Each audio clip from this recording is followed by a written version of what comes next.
Lost at sea, presumed dead, with your last rations eaten and nothing but a deep blue sea in sight. Do you fancy your chances at survival? For one U.S. serviceman, there was no choice, and the worst was yet to come. The unimaginable bravery of World War II soldiers has long been solidified in the public psyche. Yet what of these stories that don't travel so far? Hundreds of thousands of soldiers faced capture as POWs during World War II, facing starvation, abuse, and in some cases, total abandonment. Welcome to History on Fleek. Today we examine the dark history of World War II soldiers.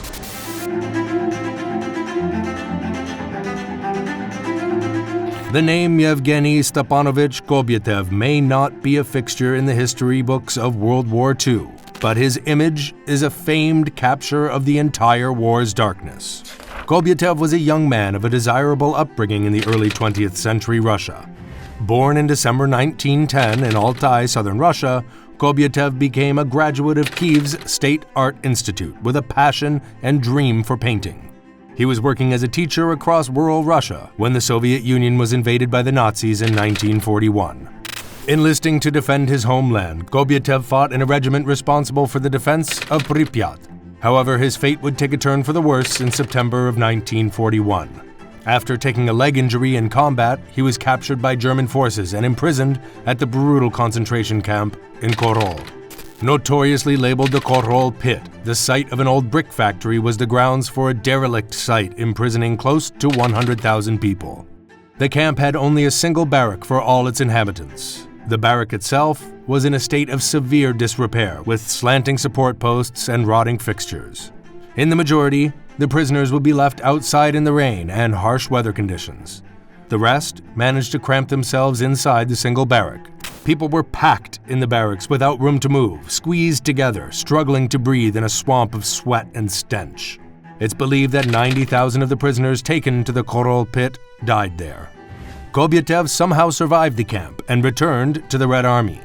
Yet the soul-destroying effects of war have never been more crystallized than in the photographs captured of Yevgeny Kobyatev.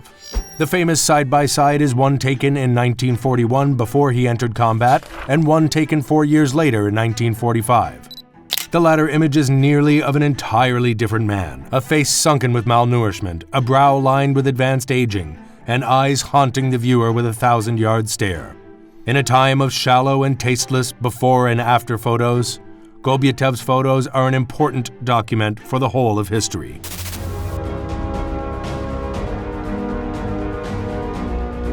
Though dark tales are multifold for the brave servicemen of World War II, perhaps none stands more dramatic than the tale of Louis Zamperini. Before he even went on to a distinguished career in the U.S. Army Air Force in World War II, Zamperini was something of a legend in his own right. A prestigious runner in high school, Zamperini competed in the infamous 1936 Olympics, setting a lap record in the 5,000-meter race. All-American Zamperini was captain of the 372nd Bomb Squadron, serving as a bombardier for the Pacific Theater. Yet Zamperini's fate would change when his plane would falter and crashed on a search and rescue expedition. Along with 2 crewmates, Zamperini was stranded on a life raft in the Pacific Ocean for 47 days. Their survival was in the balance. Zamperini and his crewmates had to fend off shark attacks with an oar and survive on rainwater and raw fish. This was all before washing ashore at the Marshall Islands and being captured by Japanese forces. Nursed back to health, more figuratively than literally, Zamperini was transferred to Japanese prisoner of war camps. From 1943 to the end of the war in 1945, Zamperini faced the harshest treatment from his captors, partly for his Olympian fame. Kept on a perpetual verge of starvation, he was continually beaten as he was forced to shovel coal and clean latrines. Zamperini would contract beriberi and faced major failure of his nervous system, but somehow survived to face freedom. He was assumed dead, and one of the few living participants to receive a posthumous Purple Heart. Zamperini would have his life story dramatized in Angelina Jolie's Unbroken film.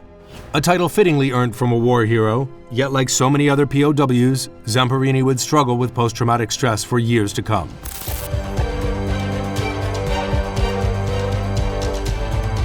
Arguably one of the darkest experiences a soldier could experience in World War II was being captured as a soldier. You can only imagine the sense of alone felt by any captured soldier on the battlefield. Shame at being forced into capture or being overwhelmed in combat was a common theme for POWs. Those shot down from an aircraft faced being hunted by the enemy following the trauma of a plane crash. A similar experience was in place for sailors. They stood to be snatched from the sea, having experienced their ship being capsized.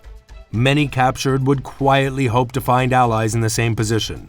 Some would have faith the Geneva Convention's rules on POW treatment remained in place.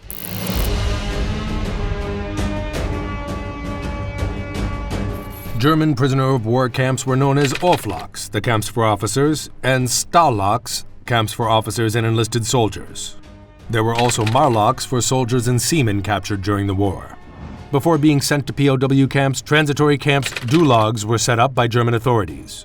At the Gulag, Allied servicemen would be interrogated and processed. Soldiers were only due to give their rank, serial number, and name under the Geneva Convention. Yet it would be common for officers interrogating to try and glean more information with smart questioning. Transported by cattle carts, only permitted occasional guarded stops for prisoners to relieve themselves, Allied POWs would be taken to camps across the breadth of occupied Europe. Arriving at the camp, the site would be enclosed in barbed wire and under armed guard. Housing typically was wooden barracks with bunk beds and a single stove in the center of the room. Rations were negligible. Men were offered 2 meals a day of black bread and a broth.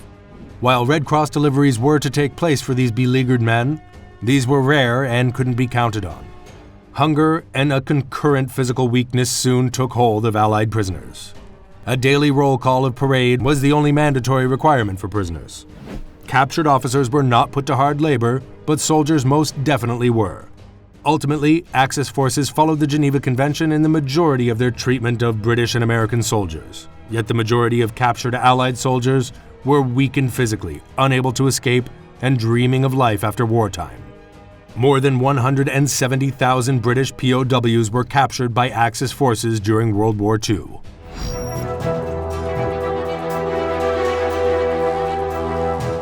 Red Army soldiers were subject to different horror than any other soldiers in World War II.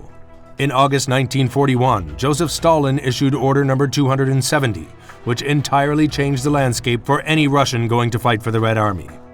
The order stated that all Soviets must fight to the last, which essentially meant by law, Russians couldn't surrender, and anything less than victory or death was an abandonment of one's duties. Lo and behold, Stalinist attitudes towards prisoners of war weren't exactly sympathetic.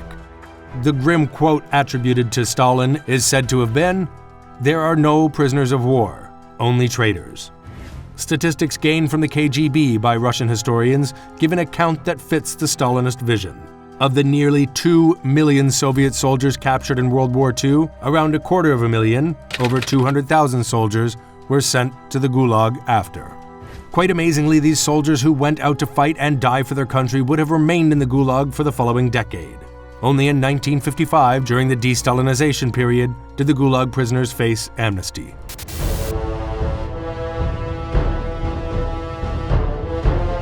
The darkness in the stories of POW camp survivors was typically seen long after the war. The medical histories of repatriated prisoners of war reveal stark statistics.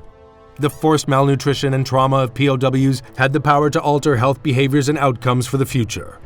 Most prominently expressed in 40-year follow-ups of POWs has been the rate of psychiatric and mental difficulties. Those in the Pacific theater of World War II show rates of depressive symptoms up to 5 times higher than the general public. The rate of PTSD in POWs to other groups is anything from 35% to 50% higher. More complex to treat medically, many POWs show a heightened risk of somatization, including musculoskeletal and gastrointestinal disorders. It goes to show, war will make heroes of men, but the price paid is forever far, far too high. This is History on Fleek, and we'll see you next time.